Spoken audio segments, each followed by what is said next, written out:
Bonjour, dans l'Était une fois un livre, je vais vous faire découvrir aujourd'hui ce livre de Marie-Laure Hubert-Nasser, La carapace de la tortue.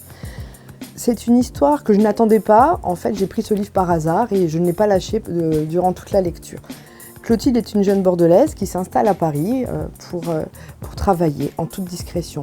Elle est hyper complexée, elle est très grosse, elle n'a pas d'amis, très timide, très réservée, peu sûre d'elle. Bref, une vie quasiment monacale, oscillant entre son travail de femme de ménage et le retour chez elle le soir en banlieue parisienne. Et puis un jour, sa grande-tante la fait revenir à Bordeaux. C'est une grande-tante un peu fantasque, qui est handicapée, qui ne peut plus bouger de son lit et qui a toujours vu chez Clotilde des qualités que nul autre n'avait vues. Clotilde ne parle plus à ses parents depuis des années, elle a l'impression de les décevoir. Elle pense qu'ils espéraient une fille plus jolie, plus ouverte aux choses.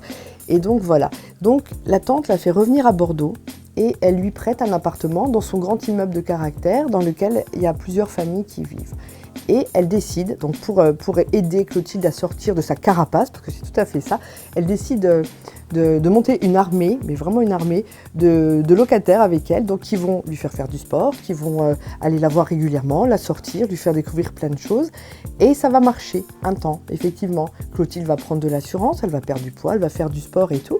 Et elle va se découvrir, en fait. Elle va se découvrir. Mais en se découvrant elle-même, elle va découvrir aussi les problèmes qu'ont tous ces gens qui se sont jetés à corps perdu dans ce projet de la grande-tante, c'est-à-dire aider Clotilde. Et si Clotilde, à son tour, devait un peu les aider pour les remercier, parce qu'elle est reconnaissante et elle se rend compte de tout ce qu'elle a découvert grâce à eux. Donc c'est un livre vraiment très, très intéressant. C'est pas du tout de la feel good, contrairement à ce qu'on peut penser, même s'il y a des passages qui sont très drôles. C'est un livre vraiment surprenant que je vous invite à découvrir. Donc c'est La carapace de la tortue de Marie-Laure Hubert-Nasser.